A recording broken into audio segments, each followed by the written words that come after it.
I don't know who needs to hear this, but fruit pastels, they're not one of your 5 a day.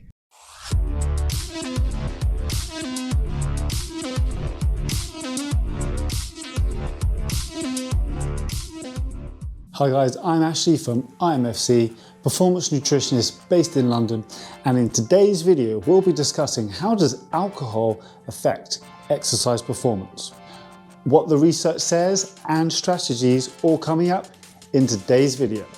And if you are new to this channel, then consider subscribing because each week I'll be bringing you guys the best tips, tricks, tools, product research and nutrition research, all to help you guys get the best out of your nutrition. And if you haven't checked out the other videos in this alcohol series, then go and check those out because we're talking about things like alcohol and fat loss, alcohol and muscle building, and low-calorie alcohol swaps. And stick around to the end of this video because later on I'll be sharing with you my 3 top tips on how to include alcohol in the diet and still hit some performance goals. Now, alcohol is the most widely used recreational drug around the world, and its use in athletic population and recreational populations is well documented. But what are the effects of alcohol on potential performance? And can you keep alcohol in the diet and still have some athletic performance, whether you're an elite level athlete or recreational athlete? What the research says, coming up now. And the best place to start is this research article from O'Brien. Okay, so O'Brien, year 2000. Now, in this article from O'Brien, it highlights that acute alcohol ingestion has a wide range of potential negative effects on performance. Those including negative effects on psychomotor skills, no performance enhancing effects on VO2 max or muscle work capacity, and an impairment in temperature regulation during prolonged exercise with a decrease in performance levels. Now, this review really explores the various ways in which alcohol exerts its negative effects on performance. And as we continue to dive deeper into this article, we'll see exactly how physiologically those negative effects come about. Okay, as you can see on the screen here, so alcohol can only be metabolized mostly in the liver at a relatively slow rate of around 100 milligrams per kilogram per hour. So as an example, let's say a 100 kilogram man, that would be around 10 hours for this person to burn off around 8 units of alcohol, which is the equivalent of 5 bottles of 330 milliliter beer. And whilst the alcohol is being metabolized, this negatively affects your aerobic performance. It primarily does this via its negative effects on the citric acid cycle, and this results in a somewhat slowing of aerobic metabolism, which is essentially some of your fuel for your performance. Now, why is that important? Well, if you think about low intensity steady state cardio, longer duration exercises like jogging, spin classes, etc., they all rely primarily on aerobic metabolism. This also results in more lactate in the blood. This is via an increase in the lactate to pyruvate ratio, which is thought to be a contributing factor to reduced aerobic performance for you. Other negative effects include the dehydration effect or dehydrating effect of alcohol on the body, which leads to reduced aerobic performance. And it is also suggested that carbohydrate availability is also impacted for the working muscles via reduced muscle glycogen levels. And since carbohydrate is the primary fuel source for muscles, this leads to a reduction in exercise performance. One other key factor of the effects of alcohol is alcohol's psychological effects. In the hangover state, alcohol will directly affect your mood, result in headaches, and your general mental state, which leads to reduced ability to perform maximally. So on the face of it, we might conclude that we should abstain from alcohol altogether, whether you're an elite level athlete or a recreational athlete, because we know there are no performance enhancing benefits to be had from alcohol ingestion. And this then begs the question, at what amounts of alcohol do we need to consume to see some of these negative effects? Well, let's look at some of the research that the doses have been given and find out exactly what doses cause which effects.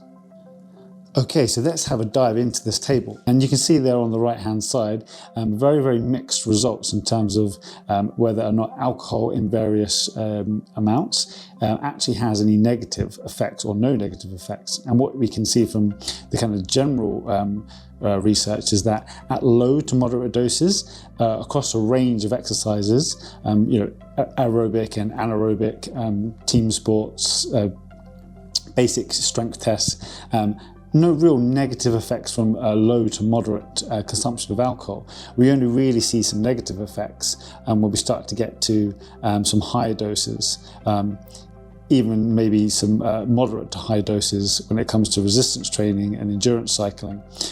So really the research is quite mixed as to which sports, which doses are going to have some negative effects. So as you can see from the literature, the research that's been done shows very, very mixed results as to the potential negative effects of alcohol on performance in terms of different events, aerobic, anaerobic events, strength events, sprint events, long duration events. We can confer from the research is that around the low to moderate side of things, so around 1 to 2 drinks, so maybe 1 pint of beer, 2 bottles of lager, 1 to 2 single spirits, is generally where we see not too many negative effects across a wide range of exercise performances and sports. And then doses towards the 1 gram per kilo, 1.5 grams per kilo, north of that is where we start to see some of those negative effects. So we're thinking, we're getting towards the binge drinking levels, upper levels of consuming alcohol,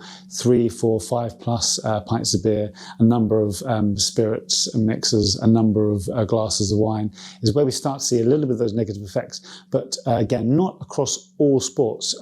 Typically, it seems to be the more aerobic sports rather than anaerobic. So things like sprint events seem to be less affected as opposed to maybe like 800 meters, 1500 meter events.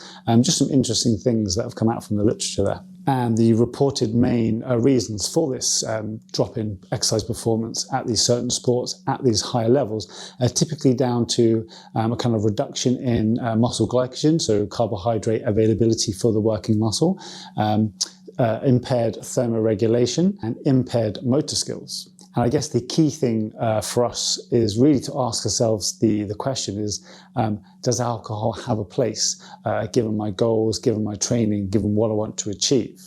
Now, certainly if you are a pro athlete or if you're a coach, coaching a pro athlete or anyone who has a desire to be a top level athlete, then of course abstaining from alcohol is likely going to be your best choice, mostly because it doesn't have any performance enhancing benefit. But sometimes it's just unavoidable. There's going to be some social situations. There might be an event where you you want to have a drink, but you're in the middle of training or competition, or you're in a phase of competition or training. Staying on the low to moderate side, 1 to 2 drinks, is probably the best strategy in this case, where we don't see too many negative effects. But again, this might be sport specific and person specific. So again, if you're an elite level athlete or coaching someone, probably abstaining is probably the best choice still. But if you're just a recreational athlete, if you're just doing it for fun, just training in the gym, just out there enjoying yourself, trying to be healthy and happy, but you still want to keep some alcohol in the diet, likely 1 to 2 drinks, low to moderate, depending on your sport, of course. It probably won't give you too many negative effects, but again, drink responsibly because it's still alcohol at the end of the day and it can still get you intoxicated if you're not careful. Okay, so before we get into my 3 top tips on how you can include alcohol in the diet and still have some performance goals, I just want to ask you guys my quick question of the day. Are you currently exercising and drinking alcohol? Are you trying to kind of have a little bit of both? Are you trying to have some performance goals? Are you trying to have some exercise goals? But are you a little bit unsure as to whether or not you can include some alcohol or whether or not you can alcohol will affect your performance? Let me know in the comment section. I'd love to hear your thoughts on things, on how you're doing it if you're having the low to moderate side and you're not seeing any negative effects on your performance. Let me know in the comment section. Let's get some dialogue going. Let me know what you're up to. Okay, and now on to my 3 top tips. Okay, tip number 1, And this is probably the best advice if you're a pro athlete, or if you're coaching a pro athlete, or if you're a recreational athlete and you have some serious training goals, is to just abstain from alcohol whilst you're doing your serious training, whilst you're in your serious competition, because we know it's not going to give you any performance benefits. If you're a serious competitor or you have any ambition to be a serious competitor, abstaining from alcohol is likely your best choice. Okay, and tip number 2. Stay on the lower side, so low to moderate, less than half a gram per kilo. Obviously, you're not going to be able to calculate what half a gram per kilo is, because only idiots like me would do that. That's likely going to be around 1 to 2 drinks if it's a bottle of beer, 1 pint of lager, a glass of wine, a single spirit and mixer, that kind of thing. That's likely, from what the research suggests, likely going to be the best option if you want to keep some alcohol in and have a bit of flexibility, but still reach some performance goals. The low to moderate side, less than half a gram per kilo, or 1 to 2 drinks, is probably about right. Okay, and tip number 3. And tip number 3 is to avoid alcohol in the 1 to 2 days leading up to an event or big training session, and certainly the day of, because we know that it's going to impair things like your carbohydrate availability. So, your fuel for your exercise is going to be affected, your motor skills and your thermoregulation. So, how you regulate your body temperature, all things that are going to negatively impact your performance. So certainly tip number 3, avoid alcohol 1 to 2 days before an event, and certainly on the day of. Okay, so there you have it. So alcohol really, it doesn't give us any performance enhancing benefits. So including it in the diet in the kind of moderate to high amounts is likely going to impede your performance through the range of things that I discussed earlier. But with that in mind, the research doesn't really support any negative effects of alcohol at the lower end. So, 1 to 2 drinks, less than half a gram per kilo. So if alcohol in consumption is somewhat unavoidable in certain situations, and you're a serious athlete or, a serious recreational athlete, then just know that at the lower end, you can probably get away with a little bit. But that being said, if you're a pro athlete, if you're getting paid to be, serious about your sport, then likely abstaining from alcohol through the season of your competition is always going to be the best strategy. But for us mere mortals who are not recreational athletes, then maybe we can keep some alcohol in. Being able to include a little bit of alcohol in the diet, have the flexibility, is likely what makes, life fun, what makes training fun. But, low amounts, 1 to 2 drinks, less than half a gram per kilo, even for someone who's not, wanting to be a pro athlete, is where you still want to be if you still want to, have good gym sessions, have good cycling sessions. So, just drink responsibly and just keep those things in mind. Okay, guys, if you're getting any value out of these videos, if you're, able to implement some of the things that we're discussing here into your own diet plan, into your own training, or with some of your own coaching, then go ahead, drop me a message in the comment section.